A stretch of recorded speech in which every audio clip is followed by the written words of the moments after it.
he's not talking about that. Oh. I'll tell you about that. Yeah.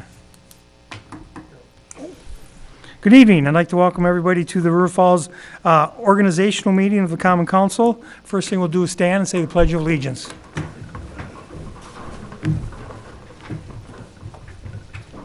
Pledge allegiance to the flag of the United States of America and to the republic for which it stands, one nation, under God, indivisible, with liberty and justice for all.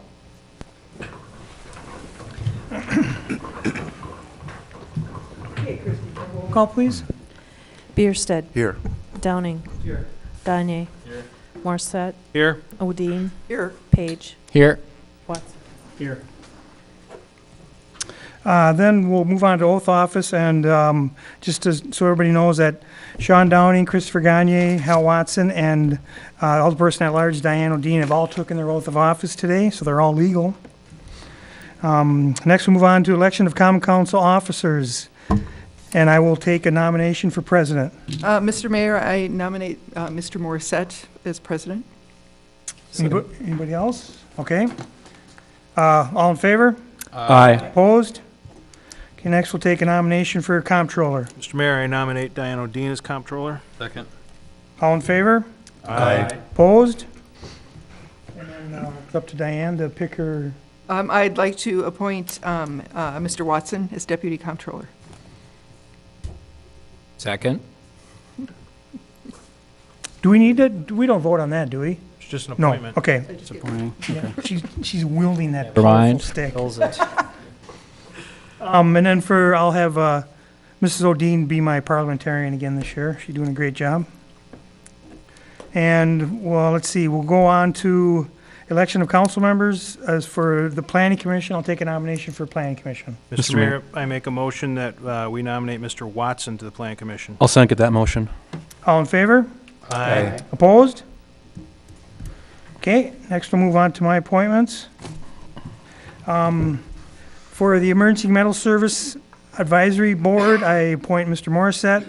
For Historic Preservation Commission, I appoint Mr. Page. For the Library Board, I appoint Mr. Downing.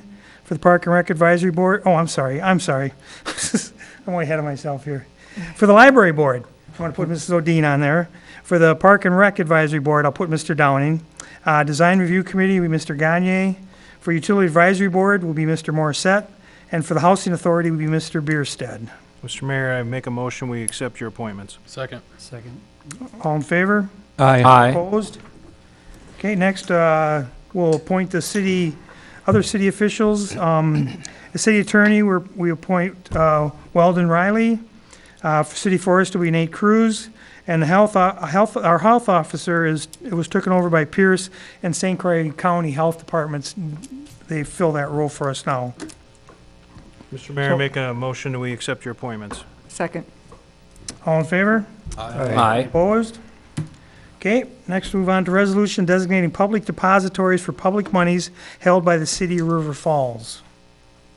And I'll take a motion on that. Mayor, I move approval for resolution designating public depositories for public monies held by the city of River Falls. Second. Is there any questions or comments on that? I need to abstain as my employer is listed as one of the public depositories. Okay. All in favor? Aye. Opposed? Okay, next we're going to review and approve the 2019 City Council Workshop and Special Meeting Schedule. I think we've all reviewed it. Is everybody in agreement? So are we making a motion on that? Or are we just agreeing with it? Just review, ain't it? It's up to you if you want to approve it. I mean, the mayor can set meetings of the council, but typically we're just giving the council awareness so that. Is everybody okay with these meetings? Yeah. Okay. Next, we'll go on to the review of open meeting laws and our ethics with our city attorney, Mr. Gustafson. Yeah. Come up. Too comfortable. Yeah. For 2 years. I will not take a long time because I know that this is a brief meeting and you don't want to listen to your city attorney go on and on. But I was asked to just give a short presentation, and I have given you each a little two-page outline. I'm just hitting a few topics. I'm trying not to repeat those that I touched on last year because you all were here then too. But I would, point you to the state statutes, the ordinances, and if you haven't read them recently, I would commend the City of River Falls Common Council bylaws to your attention. If you haven't read them or you haven't read them recently, it's worth taking a run through them. I just did that today and, reminded myself of some of the procedural details that we probably don't all recall on the top of our heads. In the outline, I'm talking about just a few things, quorum, and then just kind of a really quick, brief review of some open meetings issues.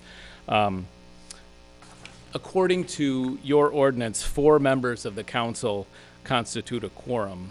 And that's different than the state statute requirement, which is a 2/3 majority.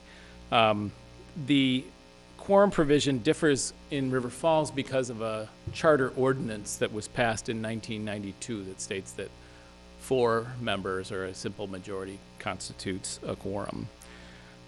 There's another quirk, though, that we've sort of become aware of in situations where there are a lot of council members absent. That rarely happens in River Falls because you guys have such a good attendance record, but every once in a while we have a meeting where there are only 4 council members or only 4 older persons present.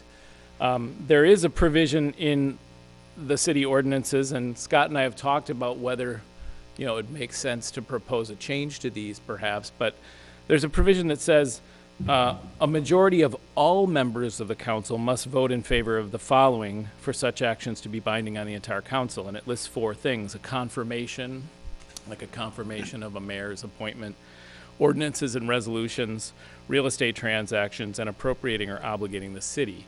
So in those situations, a majority of all the council members is 4. And so if you only have 4 members present, which constitutes a quorum, you effectively have a situation where one council member could veto something effectively by voting against it. And, maybe that's appropriate, but it's just kind of a quirk of the River Falls ordinances. And so I wanted to make you aware of that. As you know, all meetings of the council are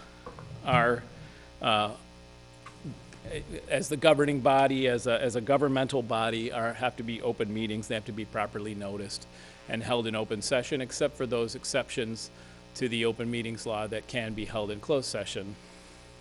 Just wanted to point out a couple things. The definition of governmental body is on the top of the second page there.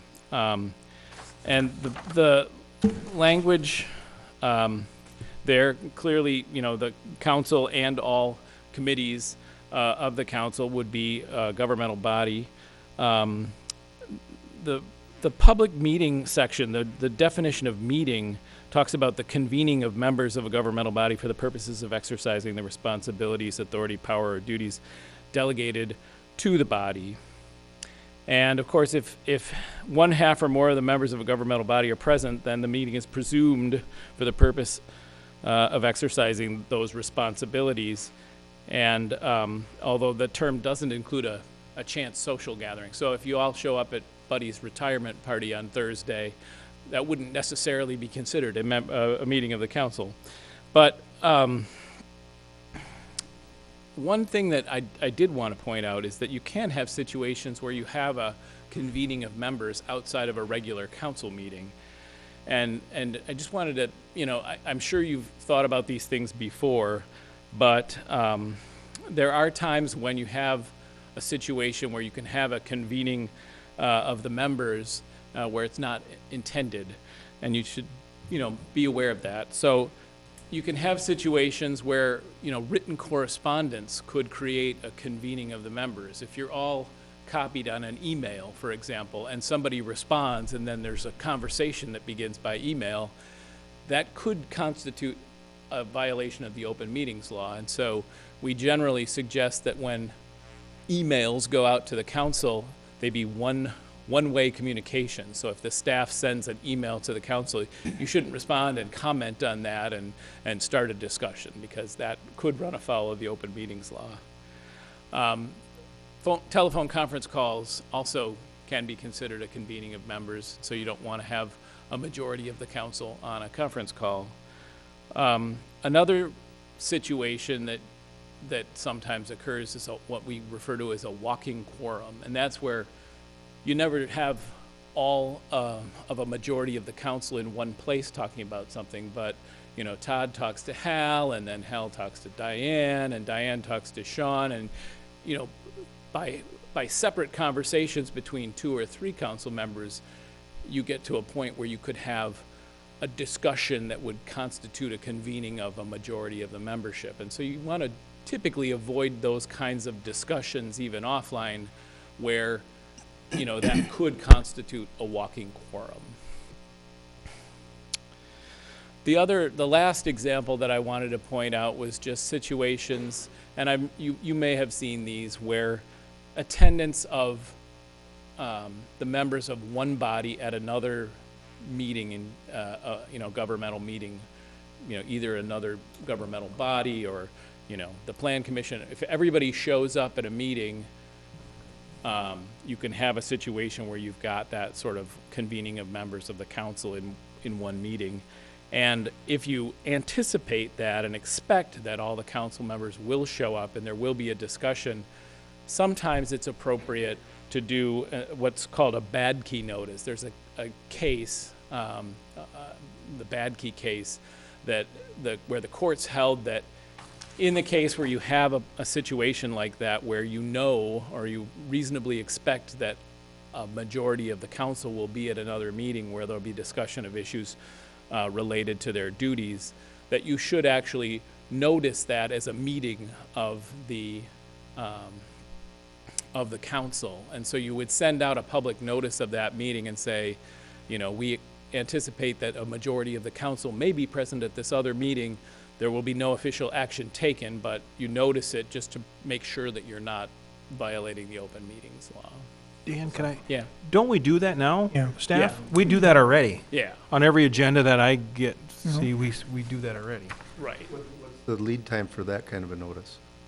Typically, for any public notice under the open meetings law, the notice is only required to be issued 24 hours in advance. In an emergency situation, it could be as little as 2 hours in advance. But So typically, the agenda for any committee should include that statement. if it looks I like, think yeah, if There's a it's disclaimer almost. possible or likely that a majority of the council would be present, that would be the safe thing to do. So. Okay. Any other questions? So let's just say there's a benefit in town and there's a quorum of council members there. Is it appropriate for said 4 or 5 council members to have a conversation of non-city related business? That's all right. I think that falls under the exception where it says this term does not include any social or chance gathering or conference which is not intended to avoid this subchapter. So if you're at a social gathering like that, or like buddies going away party, as long as there's not a discussion of council business there, you should be okay. Gotcha.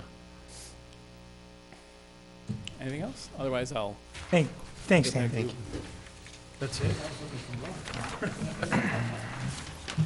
Okay, next, Assistant City Administrator Brant Johnson is going to give us a organizational update report.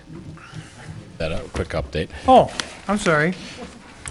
Brant, The Administrator will give us Brant that. put the update together. So this is part of the ordinance that requires the city administrator to have a plan of organization and present to the council. The council's provided me the ability to make the decisions throughout the year within our budget allotment, and then I provide you an update at the council organizational meeting annually. So this update, I think sometimes in the past, we've just provided you the org chart with names. And I think about every couple years, then we provide you a memo that kind of catches you up on, you know, or gives you kind of an executive summary of that. But, we've got quite a bit of changes, reclassifications, some new positions and things that have been authorized by the council, and I just wanted to provide an update in a written form for the council, and if you've got any questions, I'd be happy to try to answer them. The org chart includes the authorized positions, or budgeted, I guess is a good word for them too. And then it highlights some announced retirements, projected recruitments, and then one vacant position that's budgeted but not filled, and that we don't plan to fill right away.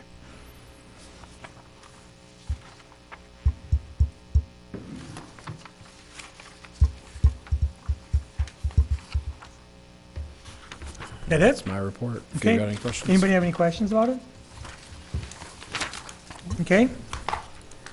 And we set the date for the board of review, which will be May 30th.